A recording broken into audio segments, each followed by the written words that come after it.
হৰি ভক্তিৰ আদিপাঠ পঢ়িবলৈ হ'লে আমি নিজকে কৃষ্ণ কথা অৰ্জন কৰিব পৰা অন্যতম স্তৰ শ্ৰৱণ গতিটোক উপলব্ধি কৰি ভগৱন্তৰ বাণী বুলি তাক সাৰোগত কৰি পালন কৰিব লাগিব। অৰ্থাৎ যুক্তি সহকাৰে মহাপুৰুষে কৈ গৈছে যে কৃষ্ণ কথা লাভ কৰিবলৈ হ'লে তুমি এজন ভাল শ্ৰোতা হ'ব লাগিব। আৰু ভাল শ্ৰোতাই কৃষ্ণ কথা ক'ত শুনিব লাগে সেইটো জানে। আৰু মহাপুৰুষে জনাই থৈ গৈছে আমি ভগৱন্তৰ কথা ক'ত শুনিব লাগে? মহন্তৰ মুখত। গতিকে আপোনাৰ খবৰ দৰে মহন্ত অৰ্থাৎ মহান গুণৰ অধিকাৰী হৈ সেই গুণক পৰম পুৰুষ ভগৱন্তৰ অৰ্থে বিলাই দিয়া বহল হৃদয়ৰ গৰাকী ব্যক্তিৰ শ্ৰীমুখেৰে ভাগৱত শ্ৰৱণ কৰাটো আমাৰ প্ৰথম দায়িত্ব আৰু কৰ্তব্য বুলি সিদ্ধান্ত দিছে। গতিকে আমি ভাগৱত আজিৰ দৰে পৰিৱেশত শ্ৰৱণ কৰি এই আধ্যাত্মিক জ্ঞানেৰে নিজকে পৰিশোধিত কৰি ল'বৰ কাৰণে যত্ন কৰিব লাগিব। যিটো পৰীক্ষিত ৰজাই ইতিমধ্যে কৰিছে। ইতিমধ্যে পদবন্ধে কৈছে জয় জয় বুলি কৈছে। কাৰ জয় ঘোষণা কৰিলে? ভগৱান কৃষ্ণৰ জয় ঘোষণা কৰিছে। ইমানবিলাক দেৱতা থকাৰ পিছতো ৩৩ কোটি দেৱতা থকাৰ পিছতো কৃষ্ণৰ জয় কিয় ঘোষণা কৰিলে? অন্য দেৱতাতকৈ কৃষ্ণৰ কি আছে? এটা গুণ বেছি আছে। সেইকাৰণে তেওঁক এটা শব্দৰে বিভূষিত কৰিছে। কি শব্দ? প্ৰভু ভগৱন্ত অনন্ত ঈশ্বৰ প্ৰপন্ন জনতাৰণ তুমি প্ৰিয়তম পৰম দেৱতা। পৰম শব্দটো অন্য দেৱতাৰ ওপৰত প্ৰয়োগ কৰা নাই। কেৱল কৃষ্ণৰ ক্ষেত্ৰতহে পৰম শব্দটো প্ৰযোজ্য। পৰম মানে শ্ৰেষ্ঠ, পৰম মানে খাটাং, পৰম মানে আটাইতকৈ সুগভীৰ। গতিকে সেই সত্যক নিৰূপণ কৰাটো পৰম ব্ৰহ্মৰ বাহিৰে দ্বিতীয় দেৱতাৰ সম্ভৱ নহয়। আৰু সেইকাৰণে পৰম পুৰুষ পৰম দেৱতা কৃষ্ণৰ জয় ঘোষণা কৰিছে মহাপুৰুষে। আৰু কৈছে তেওঁ বোলে কৃপাময়। তেওঁ আপোনাক আমাক অহৰ্নিশে কৃপা কৰি আছে। চকুক দেখুৱাইছে, নাকক ঘ্ৰাণ দিছে, মুখক খুৱাইছে, জিভাক সোৱাদ দিছে, হাতক কৰাইছে, ভৰিক জোৱাইছে, কাণক শুনাইছে। এইখিনি কৰ্ম যদি ভগৱন্তই অকণমান 1 মিনিটৰ কাৰণে আপোনাক নকৰোঁ বুলি কৈ দিয়ে, লগে লগে আপোনাৰ জীৱটো গুচি যাব আৰু আপোনাৰ নাম হৈ পৰিব শ। আদৰি সাদৰি কথত বহোৱা দেহটো জীৱ গুচি যোৱাৰ লগে লগে টানি চুচুৰাই বাহিৰলৈ লৈ যাব। আপুনি আমি আজি আদৰ মৰম স্নেহ মান্যতা কাৰ কাৰণে পাই আছোঁ? ভগৱন্ত থকাৰ কাৰণে পাইছোঁ। সেইখিনি কৃপা তেওঁ আমাক কৰাৰ কাৰণে মহাপুৰুষে তেওঁক কৃপাময় বুলি কৈছে। আৰু সেইকাৰণে তিনিওজন দেৱতা ব্ৰহ্মা বিষ্ণু আৰু শিৱই ভগৱন্তৰ আজ্ঞা আখৰে আখৰে পালন কৰে। এতিয়া তিনিওজন দেৱতাই যদি পালন কৰিব পাৰে, আপুনি আমি পালন কৰিব লাগে নে নালাগে? আৰু যদি লাগে আমি কেনেকৈ পালন কৰিব লাগে? ভাগৱতে যেনেধৰণে আমাক পালন কৰিবলৈ কৈছে। কাৰণ কলি যুগত তেওঁ অৱতাৰ নধৰে। বাংময় মূৰ্তিৰূপে ভাগৱতত থাকি আমাক কেনেকৈ চলিব লাগে, কলৈ যাব লাগে, কাৰ কথা শুনিব লাগে, কাক মান্যতা কৰিব লাগে কৈ আছে। আৰু সেইকাৰণে আমি ভাগৱত শুনি এইমতে আমাৰ জীৱনটো পৰিচালনা কৰিব লাগে। তেতিয়া ব্ৰহ্মা বিষ্ণুৱে ভগৱন্তৰ আজ্ঞা পালন কৰা আৰু আপুনি আমি পালন কৰাৰ মাজত কোনো পাৰ্থক্য নাথাকে।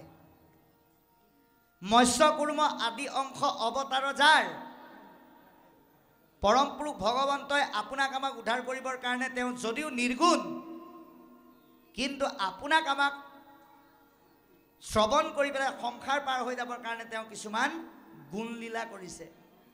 যিখিনি গালে আৰু শুনিলে আপুনি আমি এই সংসাৰ তৰি যাব পাৰোঁ। তেনেধৰণৰ অৱতাৰ হৈছে 24টা। সেইকাৰণে কীৰ্তনৰ আৰম্ভণিতে কি দিলে?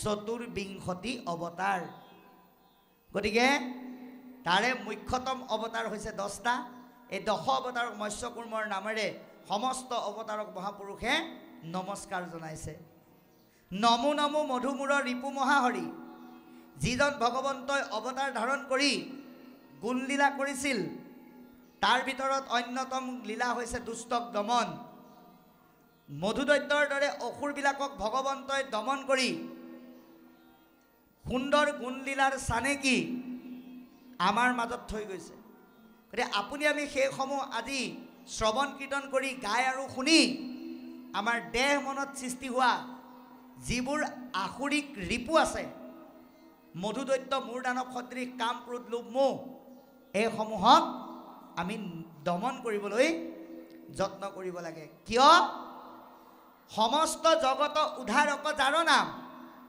ঈশ্বৰৰ নামে সমস্ত জগতক উদ্ধাৰ কৰে নামে জগতক উদ্ধাৰ কৰোঁতে কোনো ভিন্নতা নাৰাখে সেইকাৰণে ভগৱন্তক হাজাৰবাৰ মহাপুৰুষে প্ৰণিপাত জনাইছে প্ৰভু ভগৱন্ত ভকতৰ নৱনিধি ভগৱন্ত ভকতৰ কাৰণে ৰত্ন সদৃশ নিধি মানে ৰত্ন বাহ্যিক জীৱনত সোণ ৰূপৰ ৰত্ন পালে আমাৰ মনত যেনেকৈ আনন্দ আহে ৰামকৃষ্ণ নামৰ ৰত্নয়ো ভকতক একেধৰণৰ আনন্দ দিয়ে সেইকাৰণে নামৰ যোগেদি আমাক সৰ্বকাৰ্য সিদ্ধি কৰিবলৈকে আহ্বান জনাইছে পৰীক্ষিত মুখ্য কথা দ্বাদশ স্কন্ধৰ মৃত্যুমুখী মুমুক্ষ মহাচন্ন অৱস্থাত পৰি থকা পৰীক্ষিত ৰজাক গতিপ্ৰাপ্তৰ কাৰণে কোৱা 12টা স্কন্ধৰ ভাগৱত কৃষ্ণৰ দাস হিচাপে বৰ্ণনা কৰিছে লিখকে প্ৰথম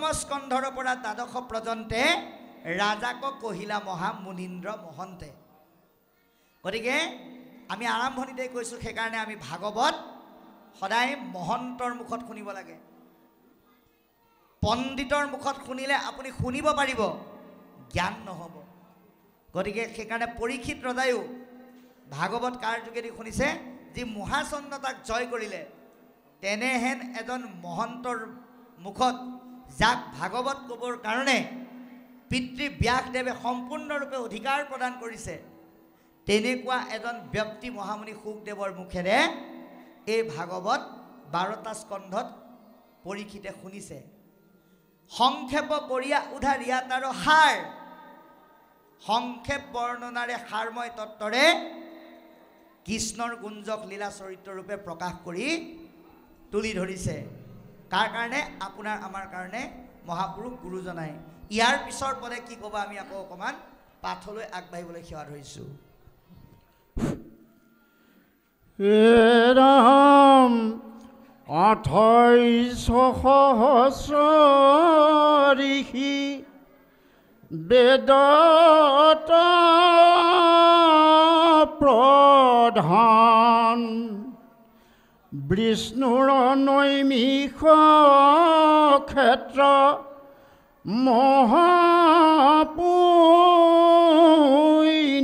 মহাপুণ্যস্থান এৰা মান্য কৰি সুতক পাতিলা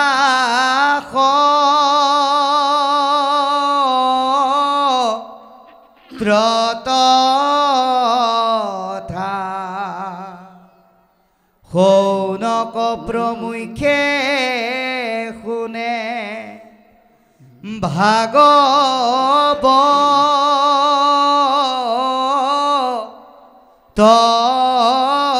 কথা ৰাম শৌনক বদতি সুত শুননিষ্ঠ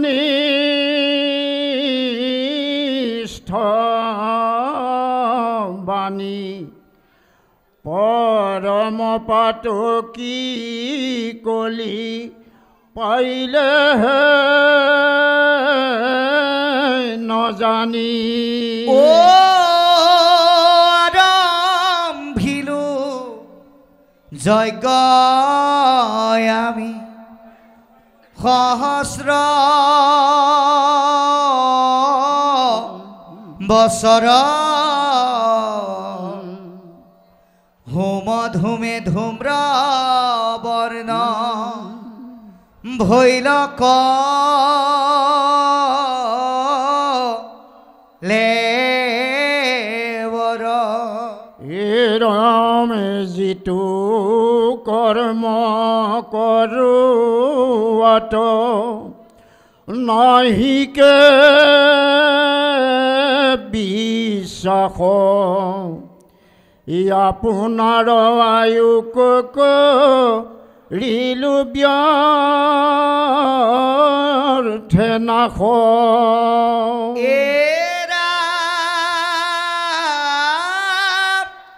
আমাৰ অসম প্ৰতি চিন্তি উকম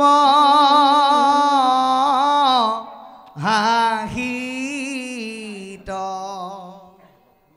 কৰায়ুক পান কৃষ্ণ চৰিত্ৰ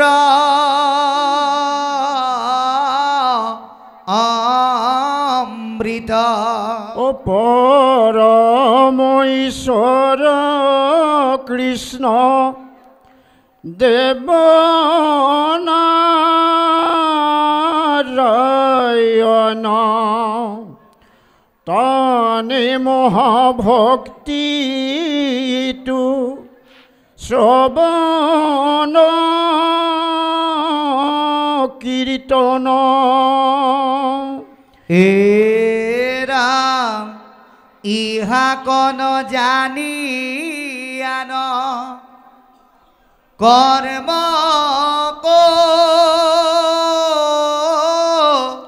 কৰিমৰো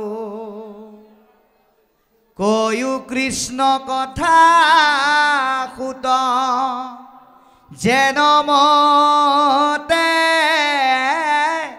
তৰু ইহতে আমাৰমি লীলামহাৰঙ্গ তুমি হেন ভকতক ভাগ্যে পাইলু সংগ ৰাম যত স্বৰ্গ সুখ যিটো মুখ্য সুখমূল ভকতৰ সংগৰ অল্প কুনাহি তুল বাৰু কৃষ্ণ এতিয়া এইখিনিলৈকে পদে কি কৈছে আমি আলোচনা কৰিম যে ২৮০০ সহস্ৰ ঋষি বেদত প্ৰধান এই মহাভাগৱত যেতিয়া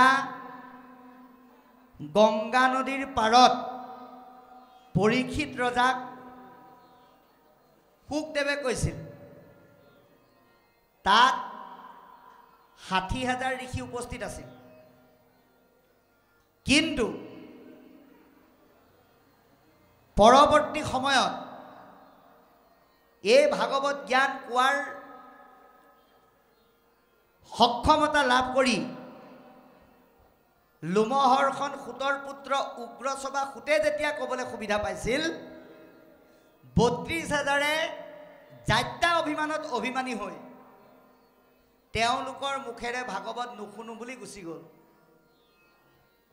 ২৮,০০০ কিন্তু শুনিবলৈ ইচ্ছা প্ৰকাশ কৰিলে কিন্তু ২৮,০০০ কিন্তু কম নাছিল আপোনালোকে নিমন্ত্ৰণ কৰি অনা বিশ্বনাথ চাৰিআলি আমাৰ দৰে অজ্ঞ নহয় কিন্তু তেওঁলোক কেনেকুৱা ইয়াত পদে কৈছে ২৮০০ সহস্ৰ ঋষি তেওঁলোক মহা ঋষি বেদত প্ৰধান তেওঁলোক বেদ জ্ঞানত শ্ৰেষ্ঠ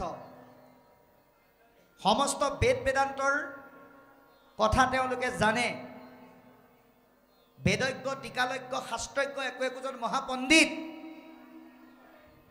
কিন্তু তাৰ পিছতো তেওঁলোকে ক'লে গৈছে বিষ্ণুৰ গুণ ৰস যশেৰে পৰিপূৰ্ণ এটা পৰিৱেশলৈ তেওঁলোকে গতি কৰিছে। সেই পৰিৱেশটোৰ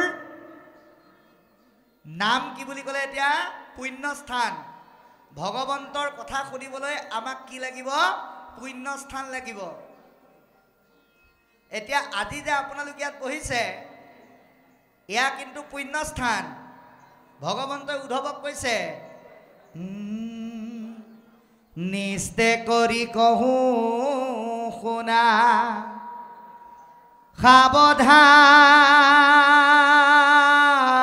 সাৱধানে তুমি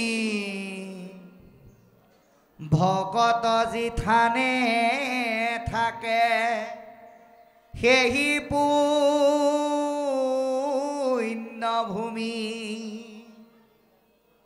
আজি যে আপোনালোক ইয়াত আছে এয়া কিন্তু পুণ্যভূমি।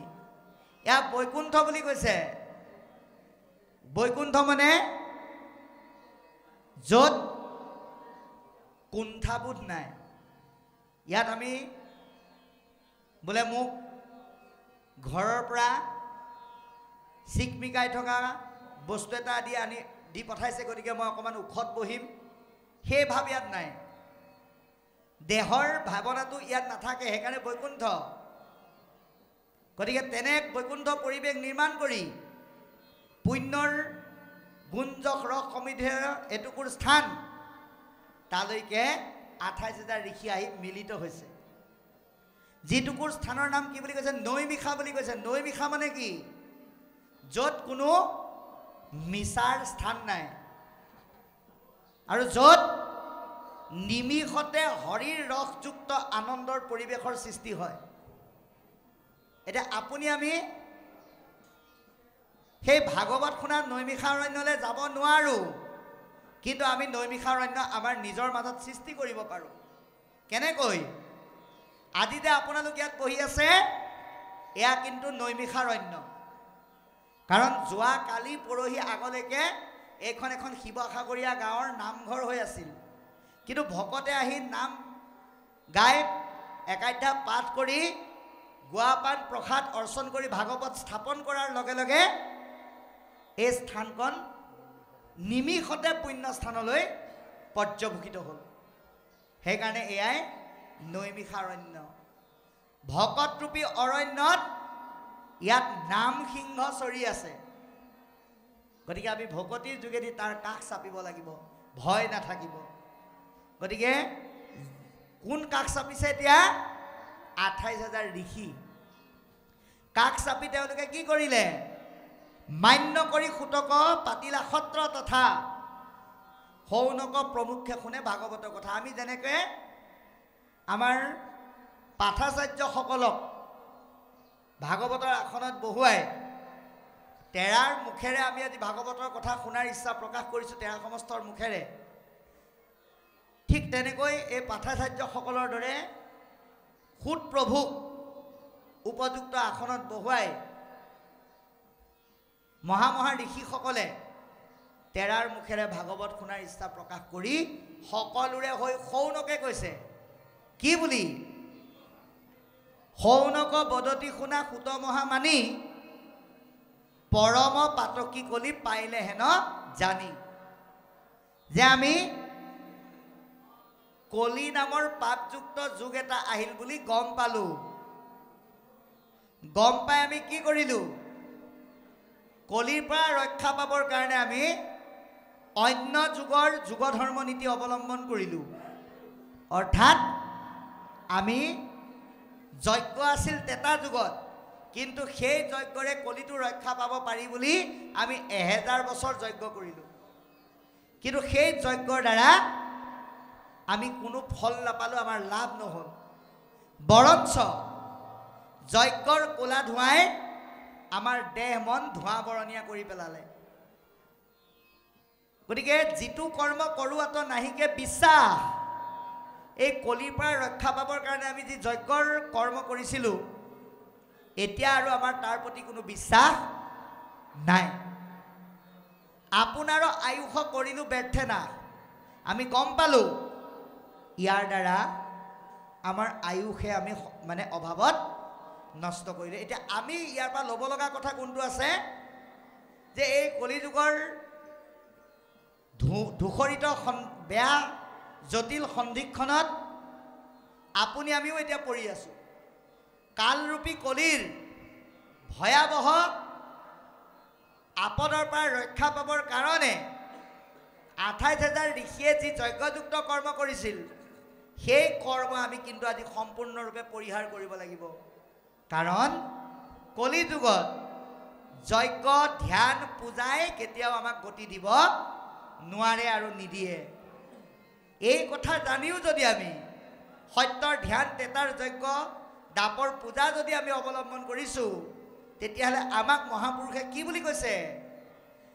এৰা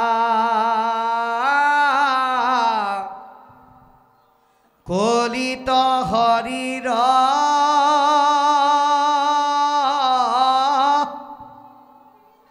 কীৰ্তন এৰিয়া আনমতে চাহে গতি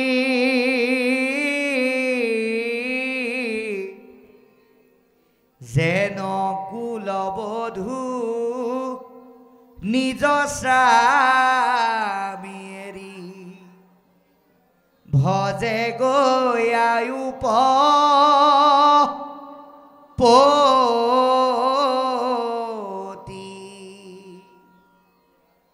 এই কলিৰ জটিল সন্ধিক্ষণৰ আপদত আমি যদি কৃষ্ণৰ নাম আৰু মহাভাগৱতৰ তত্ত্ব উপলব্ধি কৰাৰ পিছতো অন্য যুগৰ ধৰ্মনীতি অৱলম্বন কৰোঁ তেতিয়াহ'লে কি হ'ব? নিজ স্বামী থাকোঁতে উপপতি ভজনা কৰাৰ দৰে হ'ব। সেইকাৰণে কৈছে 28,000 ঋষি আদি কৈছে আমাৰো সম্প্ৰতি চিন্তি উক মহাহিত। সঁচাকৈ যদি তুমি আমাৰ কল্যাণ চিন্তা কৰা কৰায়ুক পান কৃষ্ণ চৰিত্ৰ অমৃত। কৃষ্ণৰ গুঞ্জক লীলা চৰিত্ৰ আমাক পান কৰোৱা।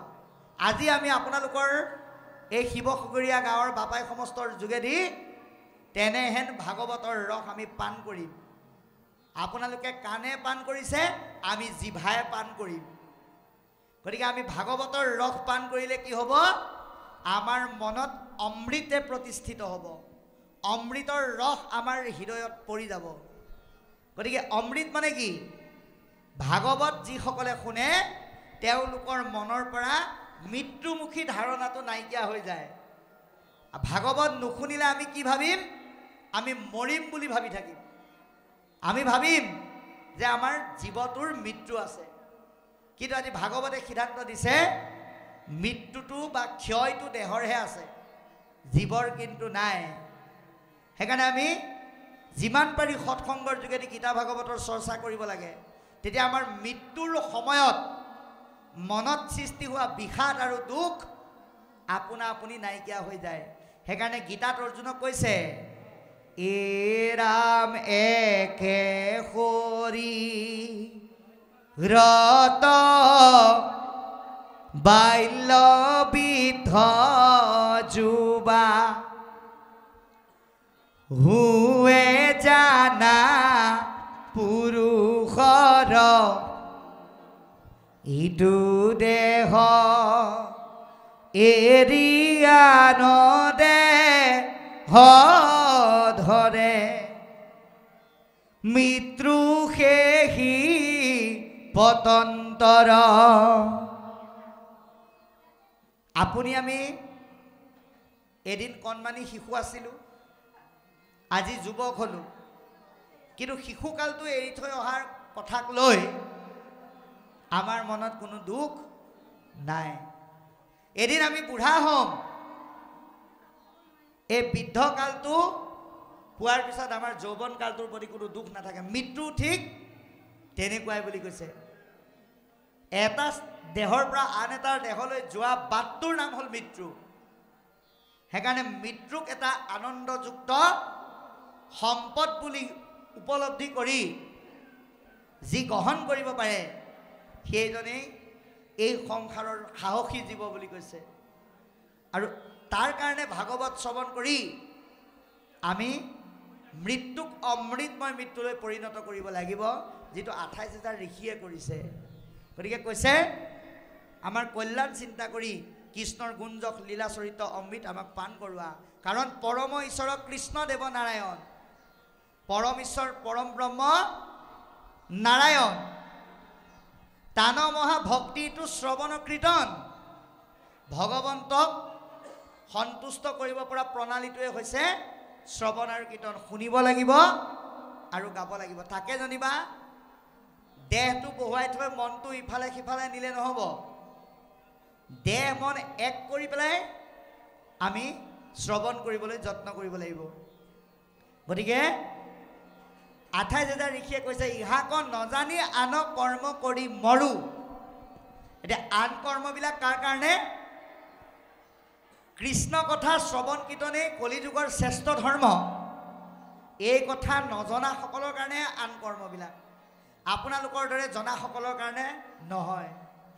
গতিকে ইহাতেহে কৈও কৃষ্ণ কথা সুত কেনমতে তৰো। হে গুৰুৰূপী সুত, আমাক কৃষ্ণ কথা কোৱা, আমি এই কথাৰ যোগেদি কেনেকৈ সংসাৰখন তৰিব পাৰোঁ তাৰ ব্যৱস্থা কৰক।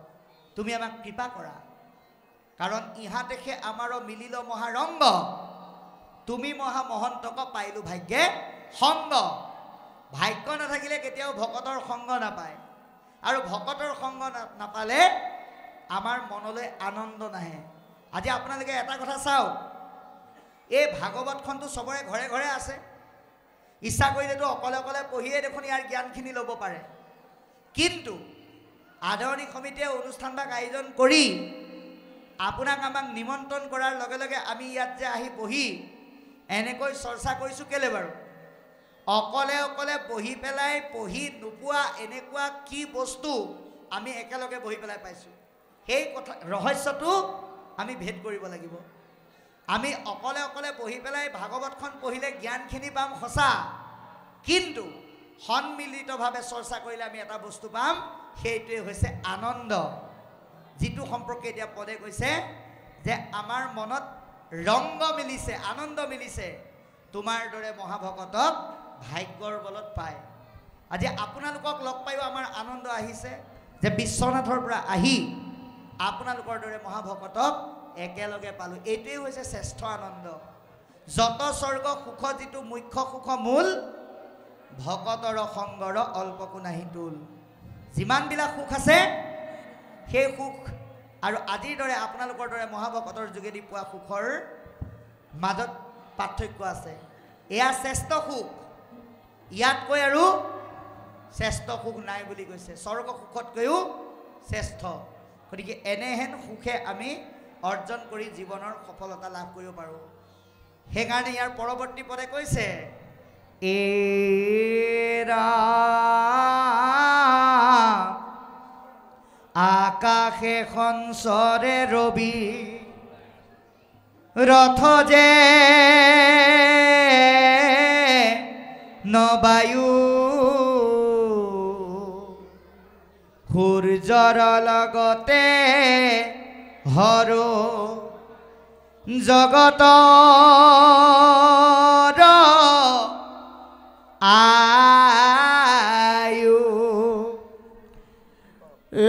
ৰাম এক ক্ষণ মাত্ৰ যিটো শুনৈ কৃষ্ণ কথা, তাৰ বিনে আমাৰ যি বন যায় বৃথা। রাম কৃষ্ণ তয়র পিয়াই আমি করু কর্ম যত, তাতো নানা বিঘ্নি আছে জানিলো মনত। এতেকে পিয়ায়ো কৃষ্ণ চৰিত্ৰ অমৃত শ্ৰৱণ মাত্ৰকে যেন হওঁ কীত ৰাম জাগ যুগ যজ্ঞ কৰি দুখ পাইলো মাত্ৰ আবে কহিও কমহা ভাগৱত শাস্ত্ৰ কৃষ্ণ কথিতু অমৃত ততু কৰি সদ অশুনো সুত শুক পৰি ক্ষিতৰ সম্বাদ এৰাম যাৰ ঘোঁৰা চলে আতি আকাশৰ পথে সসাগৰা পৃথিৱী যি নীলা একেৰথে জম্বুদ্বীপপতি পৰি ক্ষিতমহাবীৰ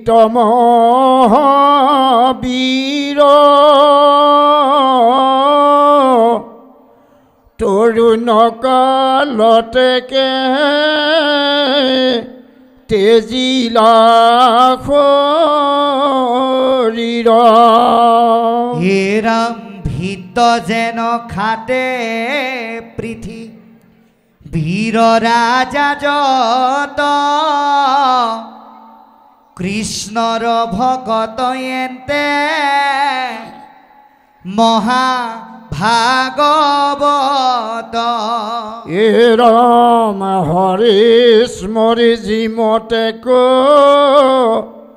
ৰিলাতনু ত্যাগ কহিও তাহান জন্ম সুতম ভাগ এৰাম বিষ্ণু বৈষ্ণৱৰ কিঞ্চি দেখো নাহি ভেদ দুইৰো কথা কৰে পাত কৰ স্কন্ধ ছেদ এতেকে শুনিবো আমি ভকত চৰিত্ৰ এহি খেতাৰিবাৱে দুৰ্ঘোৰ কলিত কৃষ্ণ এতিয়া এইখিনিলৈকে পদে কি ক'লে আমি আলোচনা কৰিম সুন্দৰকৈ কৈছে যে আকাশে সঞ্চৰে ৰবি ৰথ যেন বায়ু সূৰ্যৰ লগতে হৰৈ জগতৰ আয়ু সূৰ্যৰ পোহৰে যেনেকৈ প্ৰতিদিনেই এটা এটা দিন শেষ কৰি আন এটা এটা দিন আনি আছে ঠিক তেনেকৈ এই পোহৰৰ লগে লগে আমাৰ জীৱনৰ আয়ুস ৰেখাও গতি কৰি আছে সূৰ্যৰ পোহৰৰ লগত অকল গতি কৰি থকাই নহয় আমাৰ আয়ুসবিলাক দিনে দিনে কমি গৈ আছে আপুনি আমি দিনে দিনে এই সূৰ্যৰ পোহৰৰ লগত গৈ আছো ওচৰ চাপি চাপি কলৈ মৃত্যুৰ ওচৰলৈ এটা কথা আমি প্ৰত্যেকে উপলব্ধি কৰিব লাগিব জন্ম নামৰ ষ্টেচনটোৰ যোগেদি জীৱন নামৰ ৰেলখনত উঠিলো যেতিয়া নামিব কিন্তু লাগিবই মৃত্যু নামৰ ষ্টেচনটো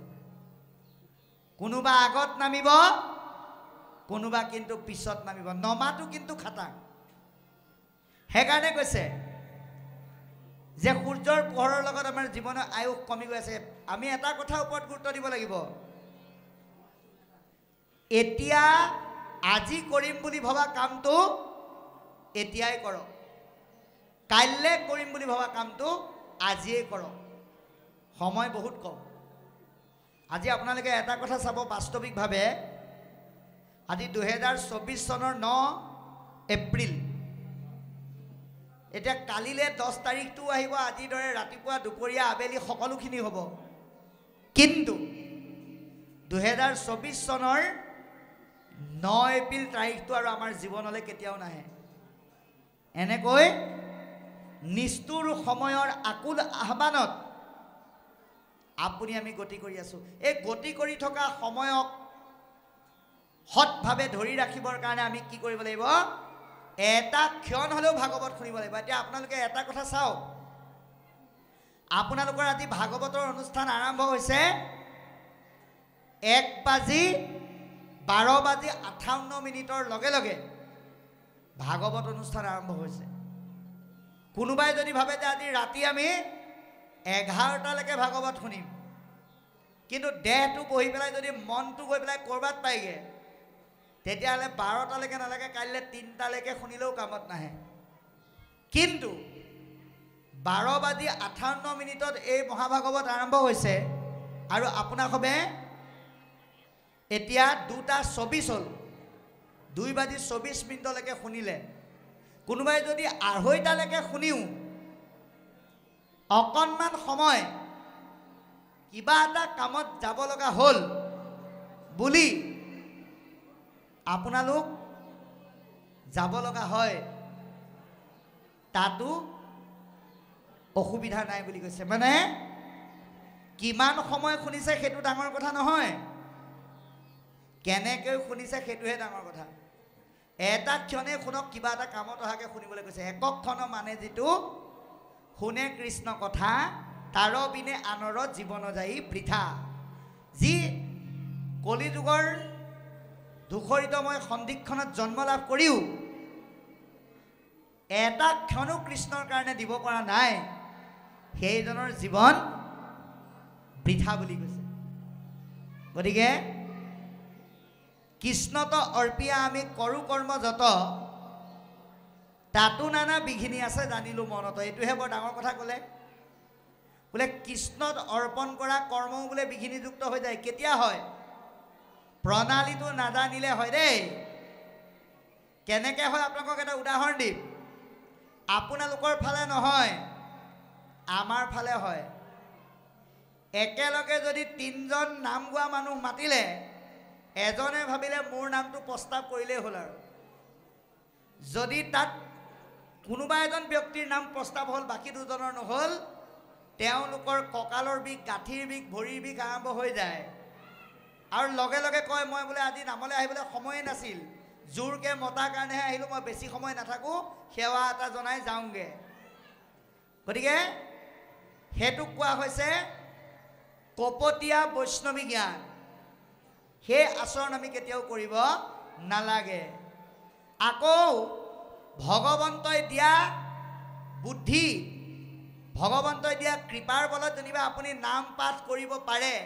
আপোনাক যেনিবা আদৰণি সমিতিয়ে ক'লে, বোলে বাপ কাইলৈ আমি ভাগৱতৰ নামষাৰ 9 বজাৰ লগে লগে আৰম্ভ কৰিম, আপুনি কিন্তু 8টাত গৈ আমাৰ তাত পাবগৈ লাগিব দেই, কাৰণ কল কুঁহিয়াৰ কটাৰ পৰা ধৰি নামষাৰ গোৱালৈকে গোটেইখিনি দায়িত্ব আপোনাৰ। তা আপুনি ভকতৰ ওচৰত 8টাতে পামগৈ বুলি ক'লে, কিন্তু ভকত গৈ নঙলা খুলি পেলাই ঘৰ পালে কি নাপালে, আপুনি যদি মনে মনে ভাবি লয় বোলে মোক 8টাতহে মাতিছে, মই 9টাত পামগৈ, কাৰণ মই গ'লেহে আৰম্ভ হ'ব, এনেকুৱা ভাৱনা যদি লয়, তেতিয়াহ'লে সেয়া হৈছে অহংকাৰ ভাৱনা। আৰু সেই ভাৱনাৰ যোগেদি ভগৱন্তক অৰ্পণ কৰিলে তেওঁ আপোনাক কেতিয়াও কৃপা নকৰে। 3, আপুনি নাম পাঠ কৰিব জানিলে যদি অন্য দেৱতাৰ কৰ্মত যদি কৃষ্ণৰ নাম গায়, তেতিয়াহ'লে তাতো অপৰাধ হ'ব। এইকেইটা অপৰাধ নকৰিবলৈ আজি প্ৰথম স্কন্ধ ভাগৱতে আমাক সিদ্ধান্ত দিছে। গতিকে এতেকে শুনিব কৃষ্ণ চৰিত্ৰ অমৃত, শ্ৰৱণ মাত্ৰকে যেন হওঁ কৃতকৃত। সেইকাৰণে আমি কৃষ্ণৰ গুঞ্জক লীলা চৰিত্ৰ ৰস অমৃত বুলি আমি পান কৰিব বিচাৰিছোঁ। গতিকে জাগ যুগ যজ্ঞ কৰি দুখ পাইলোঁ মাত্ৰ। 28,000 ঋষিয়ে স্বীকাৰ কৰিছে যে যাগ যুগ যজ্ঞ কৰি দুখহে পালোঁ। আবে কহি উক মহা ভাগৱত শাস্ত্ৰ। সেইকাৰণে আমাক ভাগৱতৰ কথা কৈ তুমি কৃপা কৰা। গতিকে আজি ইয়াৰ দ্বাৰা কি প্ৰমাণ কৰিলে? কলি যুগত থাকিও আমি যদি যাগ যুগ যজ্ঞ কৰোঁ, সুখ বিচাৰোঁতে আমি দুখহে পাব লাগিব। কৃষ্ণ কথা ইটো অমৃতটো কৰি স্বাদ, শুনো সুত সুখ পৰীক্ষিতৰ সংবাদ। ভগৱানৰ কথা অমৃততকৈ অধিক সোৱাদ বুলি কৈছে। এতিয়া নিজক প্ৰশ্ন কৰক, এই ভাগৱত শুনি ভকতৰ সংগত থাকি আপুনি অমৃতৰ দৰে সোৱাদ পাইছেনে নাই? যদি পাইছে আমাৰ ক'ব লগা নাই। যদি নাই পোৱা, কেলে পোৱা নাই? শাস্ত্ৰই সিদ্ধান্ত দিছে, অনেক জনমে মহা পাপ আছে যাক, নলৈবে কৃষ্ণৰ নাম নিন্দিবে সাক্ষাৎ। এই জন্ম আৰু অনেক জন্মৰ যদি মহাপাপ জমা হৈ আছে, এই ভাগৱতৰ অনুষ্ঠানলৈ আহি কৃষ্ণ কথা শুনি অমৃতৰ দৰে সোৱাদ নাপায়।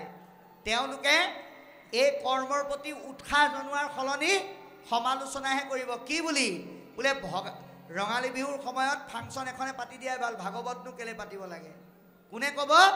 যি এই অমৃতৰ সোৱাদ নাপায়। কাৰণ তেওঁলোকৰ দেহ মন আৰু পৰিৱেশত বিভিন্ন জন্মৰ কৰ্মৰ মহাপাপৰ মলিনতাবিলাকে ভৰি থাকে। কিন্তু আজি আপোনালোকে অমৃতৰ সোৱাদ পাইছে। এৰা অনেক নমে মহা সুকৃতিয়া সয় বিচাৰি পাই বেক নাম সেহি মহা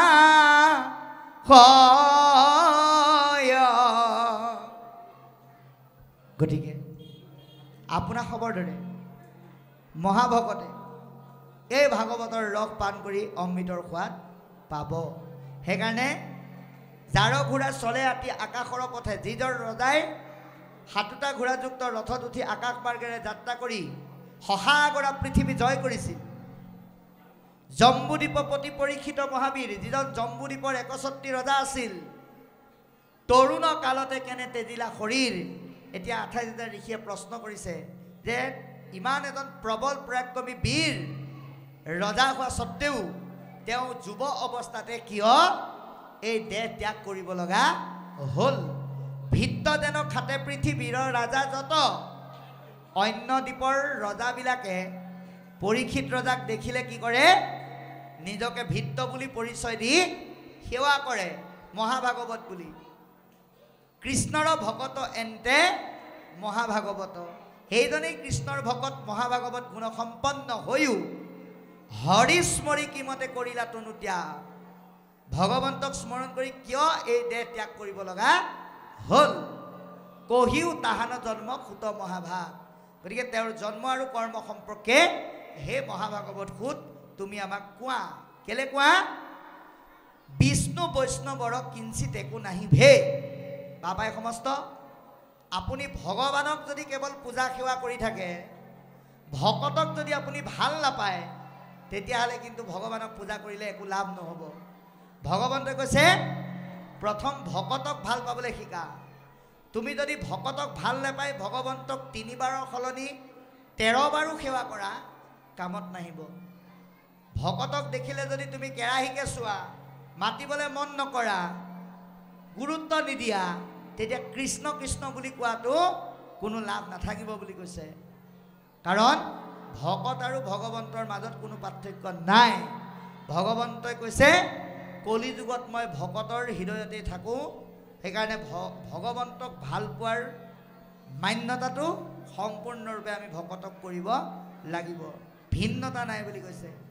দুইৰো কথা কৰে পাতকৰ স্কন্ধছে। আপুনি যদি ভগৱানৰ কথা নাজানে, আপোনালোকৰ গাঁৱলৈ আপোনালোকৰ ঘৰলৈ আহি থকা ভকত এজনৰ কথাও যদি আলোচনা কৰে, তাৰ যোগেদিও মহাপাপ বিনাশ হৈ যাব পাৰে। সেইকাৰণে এওঁলোকে এতিয়া ইচ্ছা প্ৰকাশ কৰিছে এতেকে শুনিবো আমি ভগত চৰিত্ৰ এহিহে তাৰিবে পাৰে দুৰ্ঘোৰ কলিত গতিকে ভগত ভগৱন্তৰ যাৰ যি বিষয়ে আমি শ্ৰৱণ কীৰ্তন নকৰোঁ কিয় আমি কলিযুগৰ ভয়াৱহতাৰ পৰা ৰক্ষা পাব পাৰিম Yeah.